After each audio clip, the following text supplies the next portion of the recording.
Wait, what? What? Hey, yo, you mean to tell me Donald Trump, who tailored almost all of his strategies off of Ronald Reagan, stole that too for word? That's crazy. I'm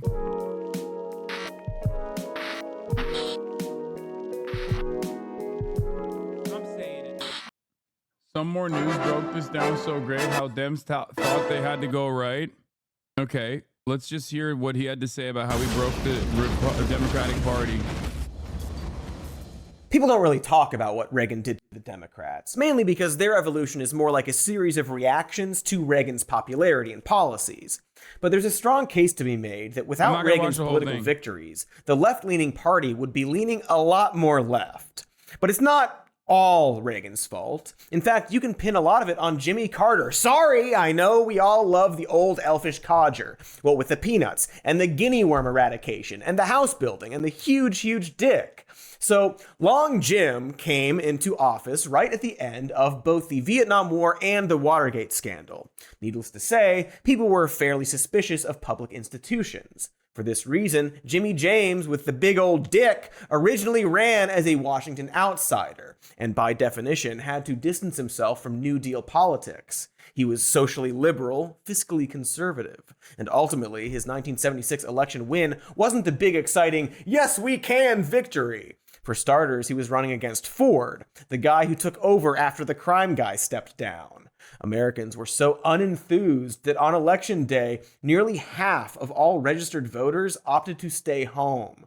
Again, no one was particularly excited about the federal government at this point. The result being a guy who, bless his somehow still beating heart, appeared intent on pulling the Democratic Party closer to the center. So this is all to say that the Democrats kind of eked by with Carter, who firmly aimed for... A lot of shit he did was ass. Like, he gets a pass so hard because people, I think, falsely point to the trajectory of the Democratic Party shifting to the right with Bill Clinton, but Jimmy Carter was the OG. He was the method. For the middle by focusing a whole lot on deregulation. And so, by the end of his first term, America was not doing so great. Unemployment, inflation, and economic stagnation were all very much a problem. Not to mention the Iranian hostage crisis, which Carter completely failed to solve and in fact cost the lives of 8 U.S. service members. Boy, this all feels familiar for some reason. So, by the primaries, Carter had one of the lowest approval ratings ever. This resulted in turmoil within the party as Jimmy was challenged by Senator Ted Kennedy, who vocally desired to bring back the New Deal policies that had worked so well in the past. Weird how they just rejected that very popular stuff. It's just weird that Democrats did this really popular and good thing in the 1930s and into the late 60s and then suddenly decided to reject it instead of bragging about it and building upon it. But Ted Kennedy also thought it was weird, and so he ran against Carter on that message. The infighting got so bad that there was nearly a fist fight at the DNC between Kennedy and Carter supporters. Not a great look when people already lost faith in the government, but man, oh boy. So we got this establishment Democrat aiming for the middle while shutting out the more progressive side of the party as like a political tactic against a far-right candidate. It feels familiar. And although he won primary contests in California and New York, it was Carter who arrived at the convention with a majority of delegates. But Kennedy, like Bernie Sanders today, argued he had the momentum and would do better against Ronald Reagan. Carter and Kennedy shook hands, but Carter's team never forgave Kennedy for weakening their candidate in the battle against Ronald Reagan. Feels so familiar how they blamed Kennedy as if it's the progressives that cost them the election. Because, yeah, Carter was going to lose the shit out of that election. After all, he couldn't run as an outsider now that he was literally the president during a time where gas prices were super high and there was a crisis overseas. So familiar. And Reagan took full advantage of this situation, famously asking debate viewers, quote, "Are you better off than you were 4 years ago?" It was pretty bad. Damn, I can't seem to put my finger on it, but like, even that line directly bar for bar is so familiar. Oh, well, it's probably nothing. We shouldn't think about that. It's probably insignificant. less significant than the top of the hour ad break, for example, especially if you're subscribed. Because at the top of the hour, there's a 3-minute ad break. Now, if you no longer want to see those ads, all you need to do is subscribe for $6 or for free with a Twitch Prime. Here's a 3-minute ad break now. Also familiar, and the Carter camp's only... Wait, what? Whoa, wait, what? 4 years ago. It was pretty bad. Also familiar. Are you better off now than you were when I was president? Our economy is shattered. Our border has been erased. We're in decline. Wait, what? What?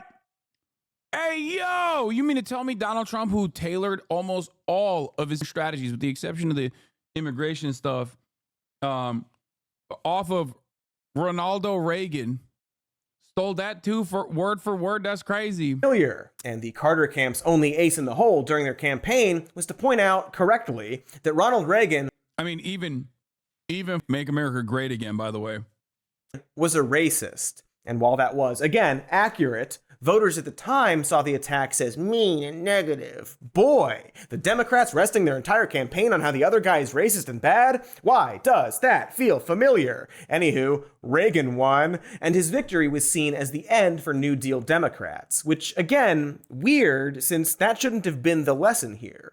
Reagan didn't win against a New Deal Democrat. He ran against a Dem that specifically distanced himself from New Deal politics.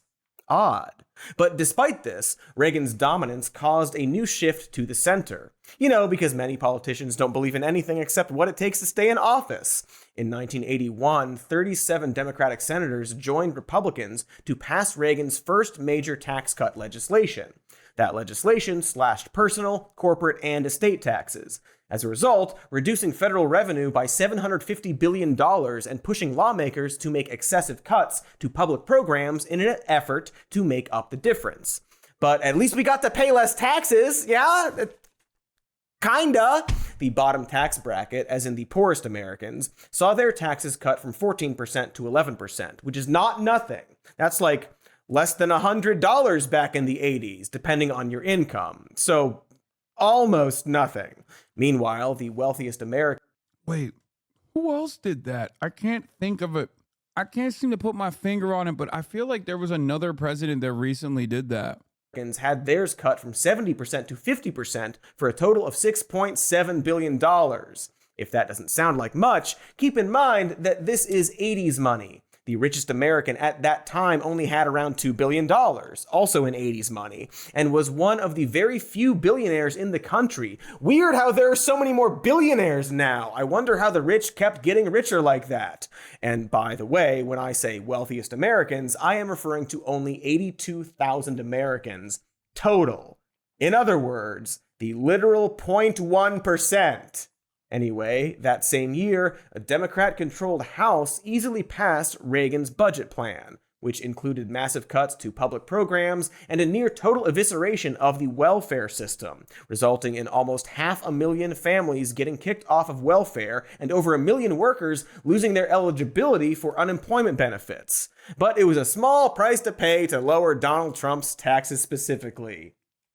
Thank you, Democrats. Very cool. I love bipartisanship. And you know there was dumbasses. There was no Twitch chat, obviously, back then. But if there was, I would be saying the exact same shit I'm saying right now. These guys are dumb as... Why the fuck are you moving away from the New Deal style of progressive messaging? Americans clearly love this shit. You're so stupid for not running this campaign. And people will be like, oh, you don't understand. Ronald Reagan hates that. And he's really popular. And then... when he's in office, we'll push for his tax cuts and deregulation. We'll vote for it because we're assholes. We're corrupt assholes. And then people that defend those corrupt assholes be like, Hasan, you just don't understand. You need to have a really high IQ to recognize that like neoliberalism actually was really good for the American economy. Oh, wait. Oh, my God.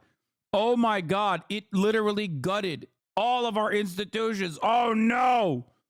Cool. So, cut to 1984, and Reagan would once more crush his Democratic opponent, in this case, Walter Mondale. Mondale primarily ran on tax hikes aimed to fix the budget, which sounds super exciting, but at this point, the economy under Reagan was recovering, and ultimately, Mondale never really had a shot at the big chair.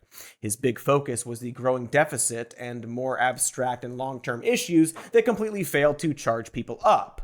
A real mitt, if you will. In fact, Mondale lost so hard to Reagan that he freaking quit politics. Mitt.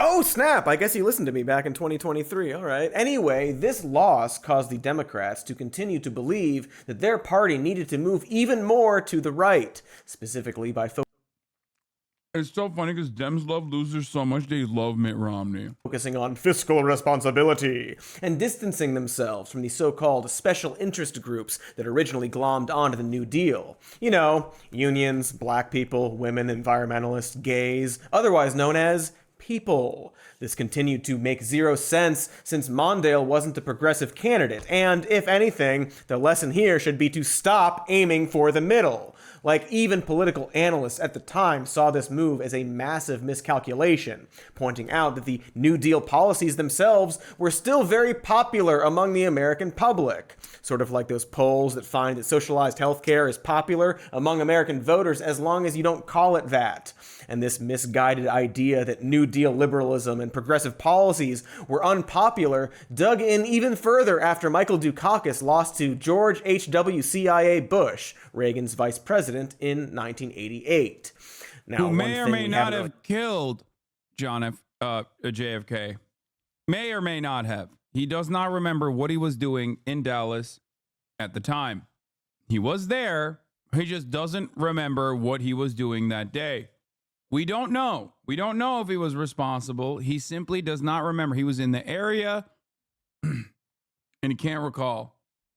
Talked about, but will later, is how Reagan and the GOP had gradually changed their campaign strategies to, dare I say, scumbag shit. For example, remember the Iran hostage crisis that Carter dealt with? A fun little fact there is that Reagan actually had political operatives in the Middle East during that time, who were there specifically to convince leaders to hold onto the hostages until after the... Dude, wait, what? Wait, hold on. Guys, this seems kind of familiar. I can't seem to put, I know I keep repeating myself. This seems kind of familiar. I can't seem to put my finger on it. Oh, well, I'm sure it won't happen again, and it's certainly not happening right now. It must be a coincidence! Ah! Election. Wow. Wow. Disgusting. This is why I tell you all the time, I don't have the gift of prophecy, okay? I guess, read more than you did about what America did back then, because ain't nobody is changing the system, dog. So they keep doing it. Nixon did it too, and so did Reagan, and so is Donald Trump. This is all to say that Reagan was obviously very much still involved with the campaign against Dukakis and heavily pushed the idea that the Democratic candidate was a spendocrat liberal. And while that didn't have to be a death sentence, amazingly, Dukakis spent most of this campaign denying that until right before the election. Basically, the GOP wagged their finger and shrilled, "He's a liberal," while Dooku shouted back, "Nuh-uh, I'm not." And then, a month before the election, was like, "Actually, I kinda am." In other words, the Democrats had moved so far away from progressive politics that they instinctively treated accusations of it like a slur, the result being a perpetual state of defense against an opposing party that was more than... God, there's just, it seems so, again, it's weird. It seems so familiar. It seems so familiar. I wonder what the chatters would have been saying back then. Hasan, you don't understand. Actually, the broad majority of Americans are actually moderate and want,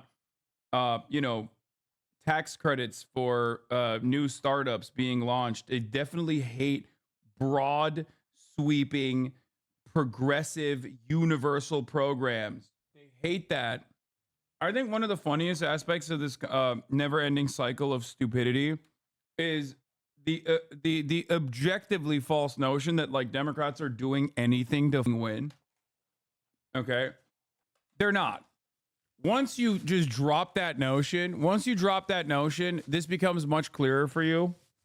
You know, the idea that like Democrats want to win and that's why they're making these decisions is just manufactured consent. You're an idiot for believing it.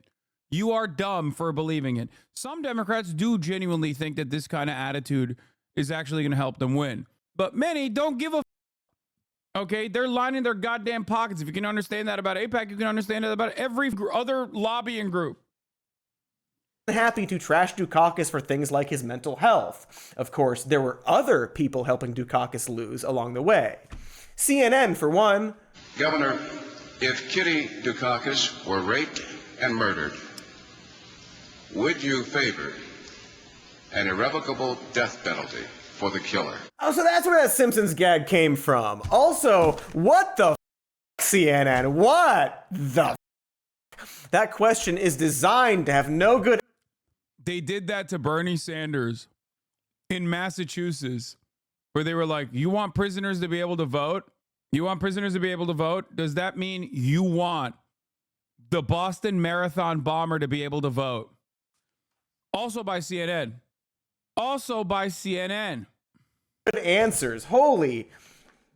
That question seems familiar. Has anyone ever asked you things like that in chat? No, never.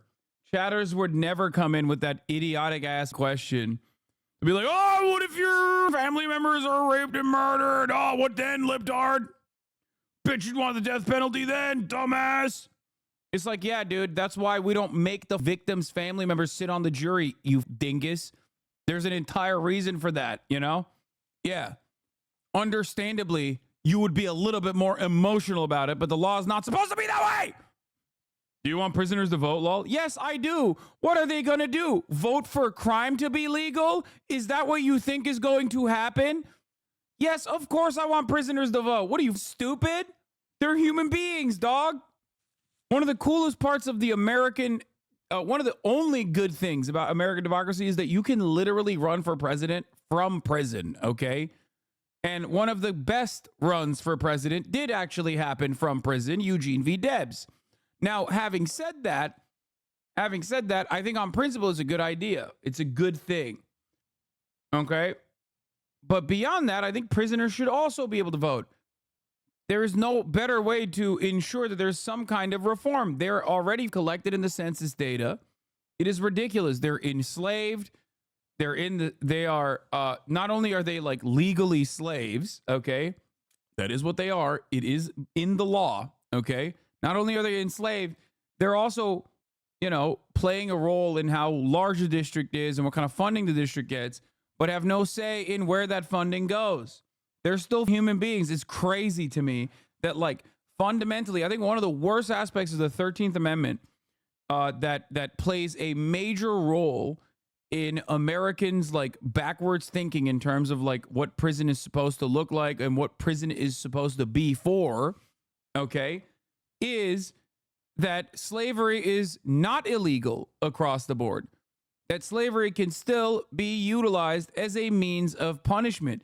This is literally at the heart of the problem, okay? I don't think they should. It's a waste of resources for people that got removed from society. Dog, do you think when someone goes to prison, they're removed from society? You realize that there is, like, it's not permanent. Like, no one is, like, people do get permanent permanent sentences, but, like, the broad majority of prisoners are not there forever. It's actually that fact. That is when they can go out, they can vote then. First of all, I already gave you sneakily the actual reasons as to why I think prisoners should be able to vote. You just didn't pick up on it. But one, they should. You're right. Felon vote restoration is actually pretty profoundly popular, like in the state of Florida, where it won by massive margins, and then Ron DeSantis still instituted a poll tax regardless. That was unconstitutional, but doesn't matter because America's not a real democracy, nor does it care about doing good things. That's number one. Number two, they should still be able to vote even while they are in prison. And yes, I mean like pedophile child rapists do still get one singular vote in that process, okay? Because the broad majority of prisoners are not pedophile child rapists, okay? And regardless of what the position is, and this is not me saying I, like those people. Of course I don't. They're evil scumbags. Having said that, however, they are still evil scumbags that deserve to have one singular vote because the broad majority of prisoners are currently being treated as subhuman, okay? As a prisoner, I disagree with you. How can you verify that we've been effectively rehabilitated? Just hypothetically. I'm a prisoner, by the way. I'm a prisoner and I love prison, which is where I can tune into the twitch.tv/Hasanabi broadcast. Okay, with no restrictions, which is why I want to stay here forever. Fucking shit. So yeah, this is the Willie Horton stuff. Remember the Willie Horton ad? Dukakis not only opposes the death penalty, he allowed first-degree murderers to have weekend passes from prison. One was Willie Horton, who murdered a boy in a robbery, stabbing him 19 times. Despite a life sentence, Horton received 10 weekend passes from prison. Horton fled, kidnapped a young couple, stabbing the man and repeatedly raping his girlfriend. Yeah, there it is. So in the years of Reagan, the GOP had built an extremely effective mudslinging machine, and Dooku's was the first person in the sloppy crosshairs. And the media glommed onto the crime narrative. They loved doing that. Also, that tank photo didn't help. He was steamrolled, or tank-rolled, I guess. And so, like Reagan, Bush very decidedly took it with 53% of the popular vote and 79% of the electoral votes. And so for the entirety of the 80s into 1993, the Democrats sat and watched Republican presidents maintain control of the executive branch. And boy, that messed them up. So after the break, we will talk about what happened when the Democrats finally got back that control. Was it good? Who can say? Unless you look it up like we did. Be right back. Hello, my lambs. I don't know if you know this, but I recently moved to the mountains. And like everyone up here, I've spent most of my time trying to find and force Bigfoot to be my best friend. And Simply Safe has helped me try to achieve that goal.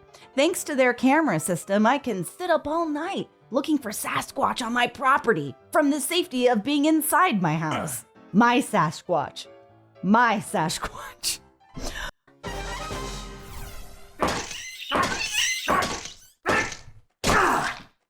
Are they getting bigger? It's taking way more wax to just stun them now. And even then, they thank me for it. I hit them a bunch of times and they're like, thank you. It's not great. But hey now, hello, we are back. So back. As the Democrats were when Bill Clinton won the 1992 election. If you recall from before the ad times, we are discussing how Ronald Reagan managed to scare the Democratic Party into rejecting the New Deal politics that made them popular in the first place. And while we're now one president removed, even when Democrats finally retook the White House, they were still chasing Reagan's popularity by employing Reagan-era policy. Bill Clinton was one of the worst enemies welfare ever faced. If Ronald Reagan was its arch nemesis, Clinton was a solid sub-boss, like Carl in Die Hard. Or one of those freaks in Mad Max who barely has any lines, but is always kind of off to the side wearing a coat made of teeth and who's called, like, the Hair Eater. Anyway, Reaganized or third-way Democrats like Clinton thought that embracing more conservative economic and social welfare policy. People say Cody collab when? Dog, I've literally had him on the broadcast before, years ago. I love Cody. The only reason why I don't watch them on stream regularly is because their videos are incredibly well thought out, incredibly well written, very funny. It's just that they're really long. So that's it. And by the way, this is the last part of the video that I'm going to be watching. That's it. Policies would distance themselves from irresponsible liberalism and help reestablish the left as an effective party. When Clinton ran for president in 1992, he did so with a campaign ad promising to end welfare as we know it, as though welfare was a minotaur, something crushing us all under its horrible cloven boot, rather than a basic safety net that was never a significant drain on the economy.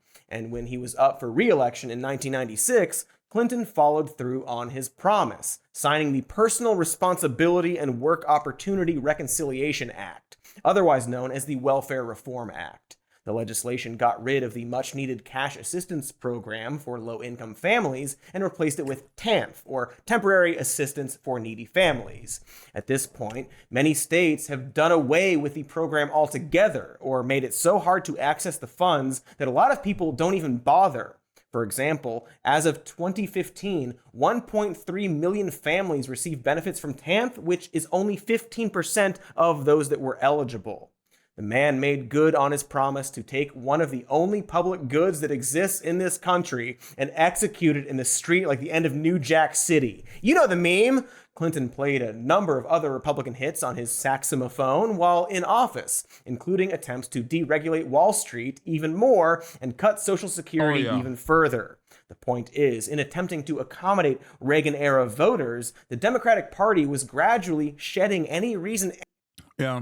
That's why look, listen, this is why I hate the Republican Party and hate the Democratic Party with almost the same level of severity. I think that they are just like number one and number two most evil institutions, okay? And this is also why I say regularly that like America is not a real duopoly. It's technically a single party with like some distinctions. And those distinctions in the margins do leave people empty-handed, do leave millions of people on the ground with worse outcomes overall. But make no mistake, it is like there's one direction that America has been heading down since neoliberalism began in this country, like a fever dream. And that direction is a uniparty that represents the interests of, in an almost dictatorship-style manner, a group of wealthy individuals, an oligarchy, if you will, or, a dictatorship of the few, rather than, I don't know, what would be the alternative to a dictatorship of the few?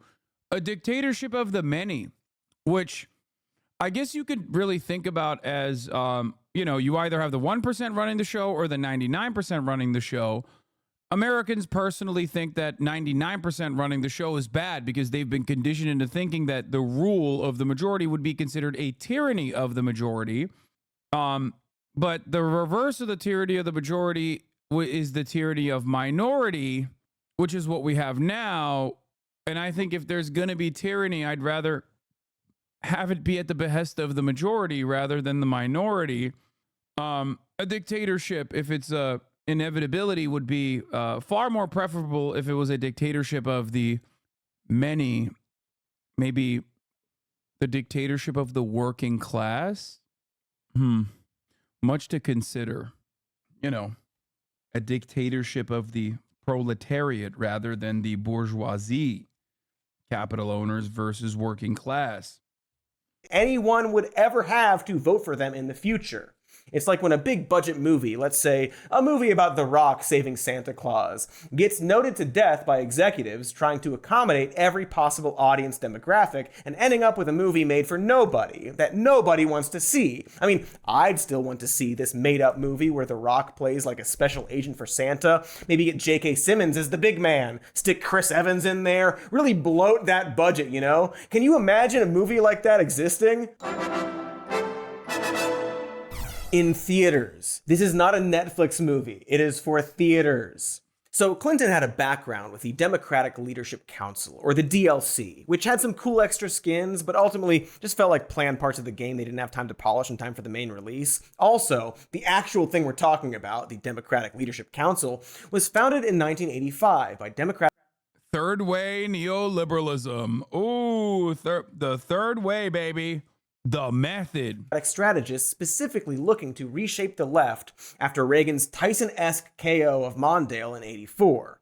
Clinton chaired the council from 1990 to 1991, notably leaving only when it was time to run for president. Under his leadership, the DLC published the New Orleans Declaration in 1990, which outlined their policy goals for the Democratic Party. Specifically, repealing affirmative action policies, implementing more workfare-style programs like the ones Reagan loved to smooch, and going tough on crime by focusing on harsher sentencing rather than investing in infrastructure or programs to address the root problems of crime, which, by the way, was on its way down when Clinton took office. The DLC also wanted to cut ties with the labor unions because of all those anti-labor shenanigans Reagan spearheaded and prioritize information technology and global trade. In tandem with the North American Free Trade Agreement, or NAFTA, which had made it both legal and lucrative for virtually every industry in America to outsource their operations, with nearly every state losing thousands of jobs as a result. So, Clinton and the Democratic Party became the administration of boning American workers. I would say that the Clinton administration was the final, it was the final nail in the coffin in terms of permanent polarization amongst the parties, both as a consequence of the Southern strategy, but also beyond the Southern strategy. That kickstarted the division between, or that kickstarted the former labor enclaves that would still historically, because they were a part of unions, vote for the Democratic Party. After that, it was done. That, and also Newt Gingrich brought, this is so funny. Look, one person said, I love this community sometimes, but this person said the culture war shit, and this person said Newt Gingrich, which is hilarious because Newt Gingrich is one of the architects of American culture wars. That is, you're both right. Both of you are right. That made it completely permanent. The uniparty attitude with this false duopoly under the American democratic process came in this era. You're both right. You're absolutely correct. It made American political polarization or party polarization permanent, right? Throughout American history, there was always division, and obviously, especially during the abolition of slavery, Reconstruction. American political polarization, or American political parties, were more so focused on their own immediate geographic needs and their own immediate geographic interests. And obviously, throughout time, there was more of a shoring up of support for either political party across the board, which ultimately turned into a permanent position. That's why you see the rural-urban divide. That's why you see the racist, anti-racist, at least in aesthetics, divide in either party. That's why you see all of the minor differences between each party. This is why I always say both parties are identical. There's a uniparty approach when it comes to deregulation. There's a uniparty approach when it comes to tax deductions and tax cuts for the wealthy. There's a uniparty approach when it comes to, eradicating social safety nets, specifically welfare and whatnot. And then all of the other stuff that does not factor into this are minor differences in opinion that will still ultimately lead to major harm on the ground for the average American, for sure. But ultimately on the legislative agenda, a minor disagreement, people that pick and choose whatever the they want to point to be this is our thing. If you vote for us, you'll get more of this thing that is our thing. And if you vote for the Dems, you won't get that. Guns, abortion, these are all, they're not minor issues overall, but in the grand scheme of things, in terms of, broad, sweeping changes for the American legislative agenda, they are basically things that shouldn't be issues at all, or things that could be left up to local state governance and whatnot, that they have decided will be the number one thing. And this is what the party is about. This is what the party represents. Workers to enrich corporate business owners. This is obviously exactly what Reagan did for an entire decade. But the thing about Democrats aiming to court the center right is that, as we said, you piss everyone off. Even though he was doing Reagan shit, the GOP wasn't about to praise or even acknowledge it. They'd much rather move even more to the right and let progressives and the far left go after a center-leaning Democrat for ignoring his party. And the people did. Rightfully so. The anti-Clinton animosity built to the battle in Seattle in 1999, where tens of thousands of union workers rallied outside a World Trade Organization conference side by side with a diverse coalition of activists to protest the damage being done to American labor. And Clinton's 1994 crime bill, spearheaded by Joe Biden, gave states the go-ahead to implement more punitive laws, expanded the death penalty, and encouraged the construction of more prisons. All factors that have directly contributed to the current mass incarceration crisis. The DLC dissolved in 2011 after spinning a few more popular hits like supporting the Iraq War, but it was pretty much obsolete by the time President Barack Obama took office in 2009. Thanks, Obama. Wait. Thanks, Obama. Speaking of the Iraq War... Yeah, except Barack Obama made it obsolete in theory and then literally did third-way politics. The entire regime, the entire Obama regime, which I'm sure Cody's going to get to because obviously he is very smart and very thoughtful and very good at his job, is marred with third-way politics across the board. What was it? The Legion of Enemies or whatever the fuck it was called. God damn it, I'm forgetting. What did he call it? Team of Rivals. That's what he called it, not Axis of Evil. That's Team of Rivals. That's next, because after, possibly stealing the election, Bush Jr. would have his bumbling presence immediately boosted by a singular unifying event in September of 2001. The release of Mariah Carey's Glitter, and also the attacks on the World Trade Center. I can hear you, the rest of the world hears you, and the people who knock these buildings down will hear all of us soon.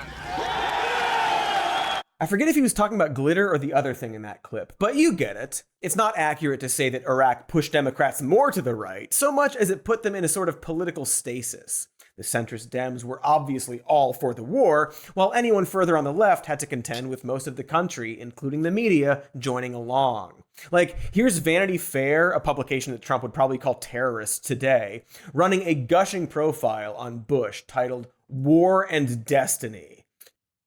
Glaze! Manufacturing consent. That's what it is. This is how it works. Okay? This is how it works. This is a monstrous piece of shit. But they will literally get you in all of your hyper-specific niche interests, okay? This is how this works. Yeah. This is how they sell it to you. There is always a mechanism to get you to be on board with war, okay? You understand? If you're into gay shit, let's say you're like a queer rights advocate or whatever, they'll say, oh, we can't pull out of Afghanistan because homosexual Afghan women are going to be butchered by the Taliban. Okay? They'll use any and every type, any and every demographic, every psychographic profile to be able to advocate for war no matter what. You can always find an argument. Okay, they do this. Look to Israel. I mean, look at how Israel sells the genocide. That is the method. To be fair, that's from 2002, before the invasion of Iraq, which, to be balanced, a lot of House Democrats voted against, but a whole lot of Senate Democrats did not. This included Hillary Clinton and our pal Joe Biden. In fact, Biden and Clinton very vocally defended their pro-war stance. Real thinking question, not troll, from someone old enough to be active during 9/11. Was this actively manufacturing consent, or was this just an active media cycle? I remember clearly at the time, if you publish anything anti-war, anti-Bush, the American public itself was very against it at the time due to a want for revenge. Was this manufactured from the media, or were they reacting to the public's bloodthirst? No. The public was definitely primed for bloodthirsty sentiments, and the media absolutely played a role in it, getting worse and worse. It's not a chicken or the egg situation. It definitely is. It definitely is the media leaning into it hard as they still do it to this day. Think about it. Think about it right now. think about your opinion on Gaza. Think about how you feel about Gaza. Think about how the average person around you feels about Gaza. You're a little bit older. You're a bit of a liberal, but by and large, I think you kind of are aware of the public sentiment, especially like the youth sentiment on Gaza, right? And yet, if you only look at the media right now, you get a very different perspective. They make it seem every goddamn day like it's Hamas that's sullying the deal. The youth are anti-Semitic as for ever daring to declare that Israel is a genocidal apartheid regime, and that everyone is universally applauding Israel for all of the brave actions that they've taken, with some coverage in between where they're like, yo, they killed another American citizen, or yo, they actually kind of killed a lot of babies, and there's now a polio crisis happening inside of Gaza. You know, that sort of shit. Yeah, Judith Miller and the New York Times were one of the worst offenders of selling the Iraq War. Obviously, the lie, the WMD lie that they promoted falsely without any sort of... And the New York Times plays that role still to this day, by the way, dutifully. The New York Times is a dutiful servant of the American State Department. They did that shit. They did that shit during the Iraq War, and they are still doing that shit for Israel, worse than many other mainstream media outlets, which is really sad. What's really crazy is, like, of course, there were massive anti-war protests back then as well, and they didn't get broad coverage. And of course, in the sea of that, like, in the sea of the feverish right-wing, we have to go to war and shit up attitude that was being represented by every orifice, obviously, they would then play what I told you before, poll numbers on television to say, look, we did our job. 75% of the American public want to go to war with someone, anyone. This is the democratic will. That is no different than the way that the media will sometimes show those polls about like Israel-Palestine. It's actually shocking that there is still an overwhelming majority of people that want a ceasefire, that even are ready to deny weapons transfers to Israel, America's number one ally, most moral nation on the planet, in spite of all of that media coverage. That's what you got to think about. Okay? Don't they say the same thing about war with Russia? What do you mean? I've said time and time again that Americans do not give a about like war with Russia in general. No matter how much there's media coverage over it, they don't care. Okay? That's not a thing. Americans are selfish. Foreign policy is not like the number one concern in general. And by and large, they are on board with just not seeing any conflict whatsoever, both in television and certainly not with like American soldiers dying. So the attitude towards war with Russia is identical to the attitude towards like deploying troops to defend Israel. Okay? Americans, by and large, would rather not have Russia pummel Ukraine or Israel pummel Gaza. They would just rather, they either A, don't care about it, or B, really care about it by very large numbers in the direction of stopping that conflict. And then C, there's the obvious, like, smaller percentage, at least if we're looking at the Democratic Party, the smaller percentage of people who want the continuation of that conflict. But once again, with respect to Ukraine and Russia, the more, like, America could show HIMARS and how Raytheon's missile systems could be super helpful to launching Ukraine's defenses. But ultimately, by and large, and I said this when I talked to Ethan as well, where I was like, Americans don't really give a fuck about Ukraine. Like, I promise you. Like, that's not a thing that they care about. That's not a consideration they care about. And the Republicans will cut messaging against the Democratic Party by being like, you're giving hundreds of billions of unrestricted funds to Ukraine, when instead they could be used over here. Okay? While America's motivation in the continuation of the war in Ukraine, okay, ultimately, Ukraine is on the right side of history. Ukraine is in the right for wanting to defend its territories from a much larger nation that is obviously violating Ukrainian sovereignty, okay, and killing a shitload of Ukrainians at the same time, and also have seemingly purged a decent chunk of the Ukrainian population from Ukrainian borders in general out of fears that they will either die in war or will have to be forcibly conscripted to go to war. So Russia has destabilized and eviscerated entire parts of Ukraine. Very big no-no. And Ukraine has the right to want to defend itself. Ukraine has the right to defend itself and understandably is trying to defend itself in the process.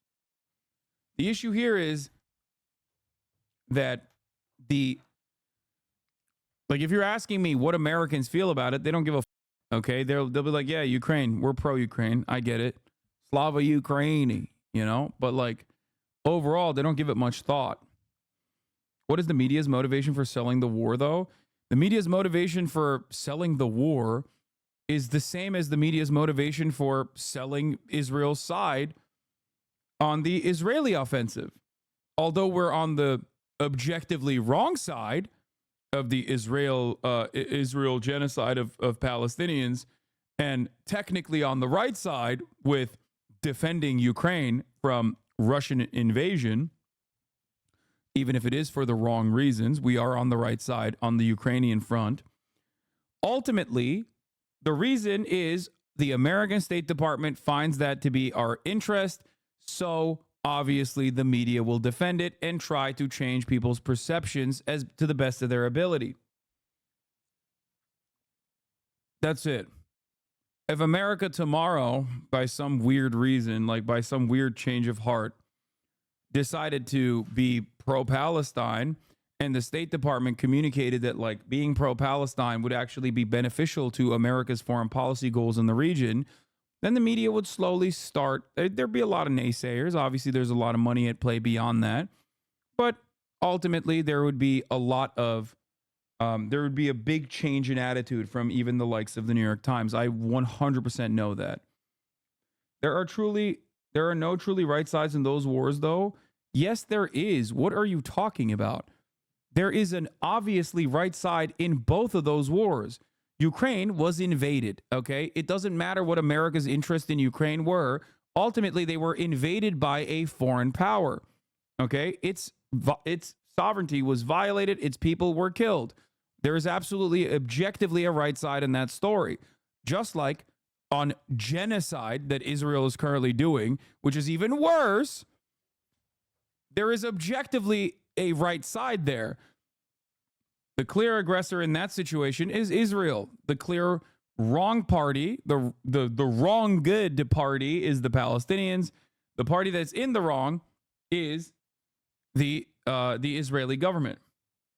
You said a few years ago that Crimea annexation was justified.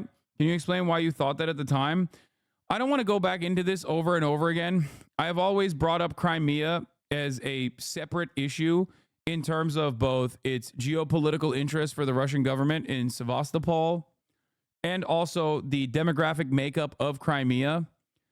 Ultimately, Russia overtaking Crimea is obviously significantly less bloody than the regions that Russia has been actively bombing since then, since the invasion of Ukraine. This is not Russia apologia. This is literally something that you can look at in Western polling as well. Not just my attitude on it, okay? Either you believe in territorial boundaries unconditionally, regardless of what the people that live there are. But ultimately, Crimea, as I've said time and time again, primarily, first and foremost, belongs to Crimeans. The USSR took the Crimeans out of Crimea and filled the Crimean population, as they have done historically with many other parts of the USSR, which I think was a major misstep in the USSR, by Russifying Crimea. Crimea belongs to the Tatar population. Russians took the Tatar population and engaged in a Russification of Crimea. Once the USSR dissolved, even though Crimea was still technically a part of Ukrainian territory, it was still heavily comprised of people who found themselves to be Russian. This is the reason why the annexation of Crimea was not done with significant bloodshed.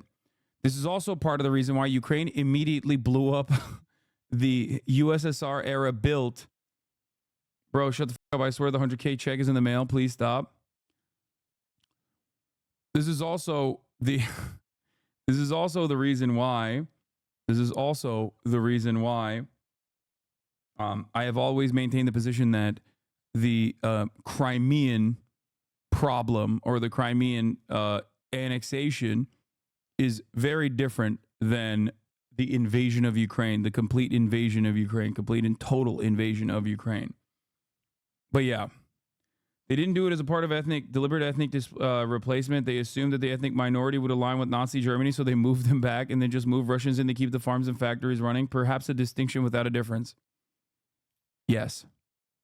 Yeah, you can't Russify, you can't Russify an entire area and then be like, well, there was good reasons for it. It's like, no, that's just like ethnic displacement. Like, that's deliberate ethnic displacement. It was also objectively an unpopular and bad idea. Russification ultimately was one of the major issues with the USSR. It didn't work. It was a failure. Anyway, so is Israel allowed to annex the Golan if Golanis consider themselves Israelis? Only Majdul Shams refuse citizenship? Beautiful question. Okay, great question. There is a problem with new settlers and new settlements in that process. Do you understand? The problem in that circumstance is new settlers came in and settled in the Golan Heights specifically. It's not like the Syrian government resettled the Syrians that were living in the Golan Heights, and that all of the Syrians living in the Golan Heights at the time were actually ethnically and religiously Jewish and wanted to be a part of Israel or saw themselves as a part of Israel. Do you understand? That's the major difference here.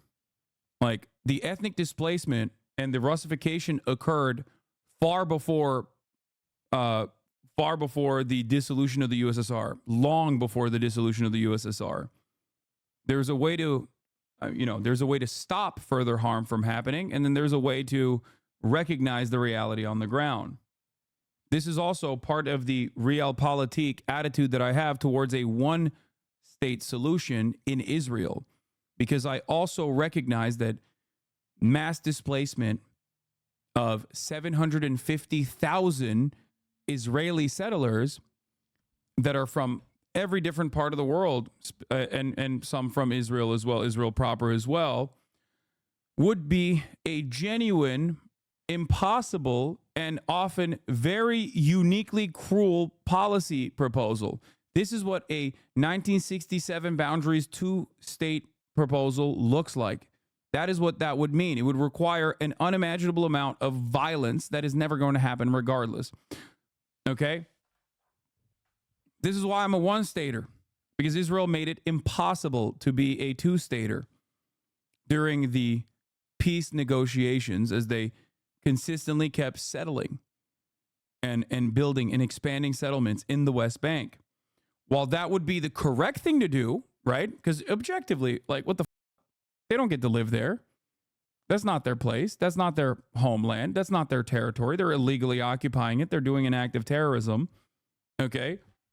That would still be, sometimes the correct position is still going to lead to an unimaginable amount of violence. Does that make sense? This is why I maintain my consistent perspective on all of these issues. Let's continue. Stance. More than that, Joe pushed it. He full-throatedly backed the WMD lie and chaired hearings specifically designed to justify the war. Actual quote from Biden about the impending war. So you're against democracy when the majority of Americans want war? Dude, what are you doing? I know you are trying to do a two-parter debate. Are you trying to get banned? At the top of the hour, the majority of this chat doesn't want an ad break. Or at least the majority of this chat has decided that two-parter debates are, not going to work. And you just keep spamming it over and over and over again. You didn't even spell it correctly. Here's the 3-minute ad break here, though. The unjustifiable violence of the 3-minute ad break is upon you. You can subscribe if you no longer want to be hit with that ad break at the top of the hour, though. Here's the war in Iraq. Real quote. Let loose the dogs of war. I'm confident we will win. Oof. So Bush's time in office mostly provided a lot of uncomfortable sound bites for Democrats who were too paralyzed to do much of anything. Not saying this was Reagan's fault. Like, Reagan didn't cause 9/11, did he? I mean, he was still alive for it, but no. He couldn't have caused it. Right? Probably not. Right?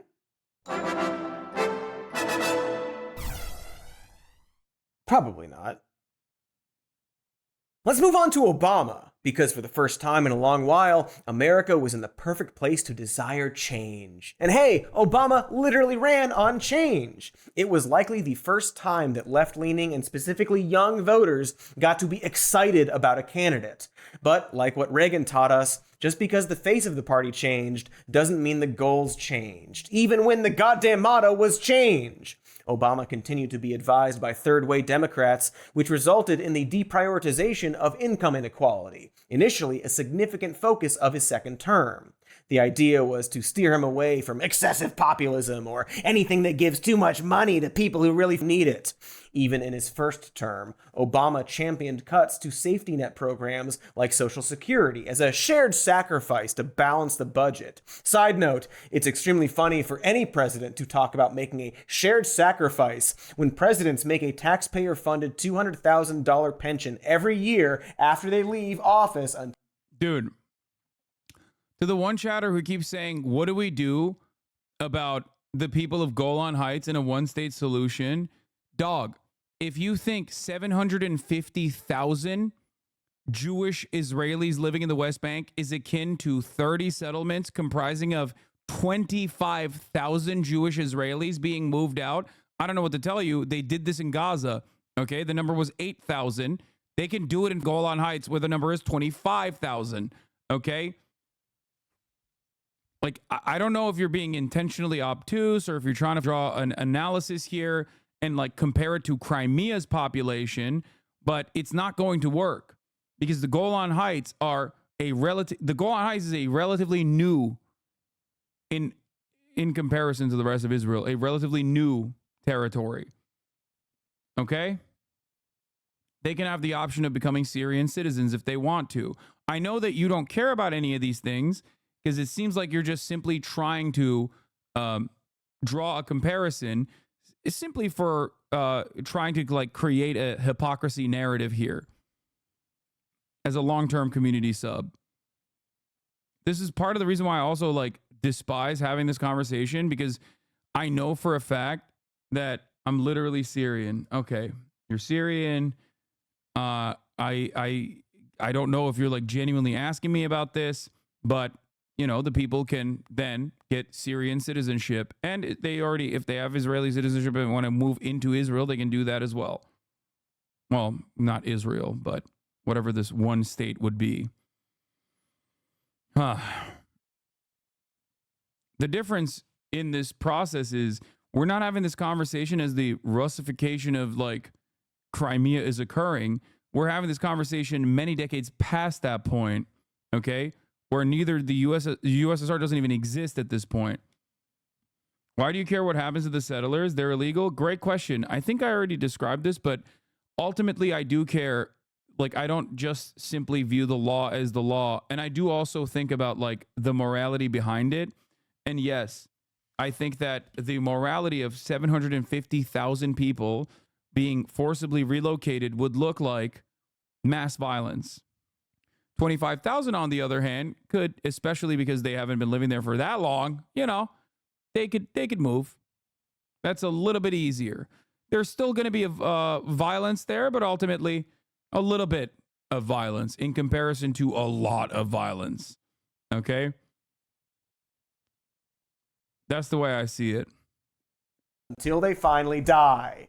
Obama wasn't talking about making cuts to that particular Social Security plan. Interesting. And just in case it wasn't clear enough that Obama was a third-way sleeper agent, he hired William Daley to be his chief of staff in 2011.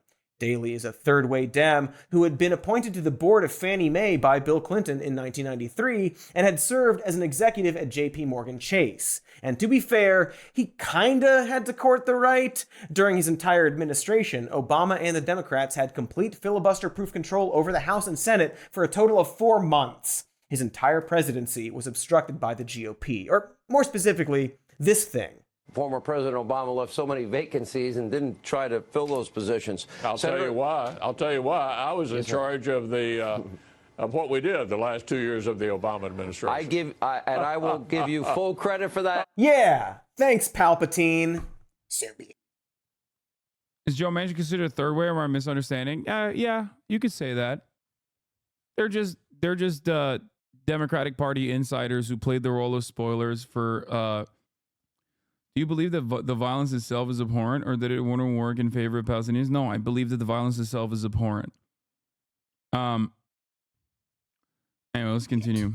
So basically, since the 70s, Democrats miscalculated a pivot away from the New Deal and courted exactly no one.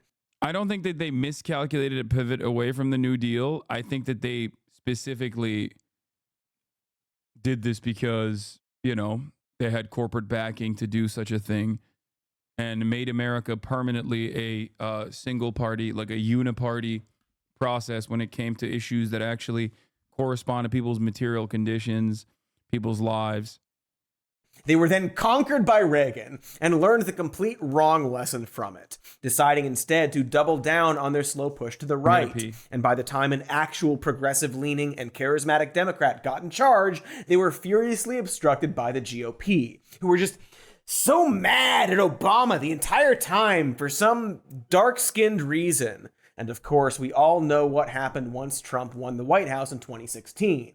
The failures of the third way agenda became very apparent, as it gave pissy platform stalkings all the ammunition he needed to further erode social programs and industry regulation under the guise of standing up for American labor. His message of economic populism appealed to millions of mostly white voters on the campaign trail who felt ignored by corporate-friendly Democrats, even though those Democrats were mostly continuing Reagan-era policies in an effort to appeal to those very same voters, because that's what happens when you push your party more to the center-right. It allows the actual right-wing party to move even more to the right, to the point that they attack Reagan-era policies for being too lefty or communist or whatever. Trump can try to dismantle the EPA without a shred of acknowledgement that it was founded by Nixon, and the Democrats allowed that to happen through decades of compromises with the so-called center until their party became unrecognizable. They gave a mouse a cookie, and now the mouse is trying to repeal the rights of women and minorities.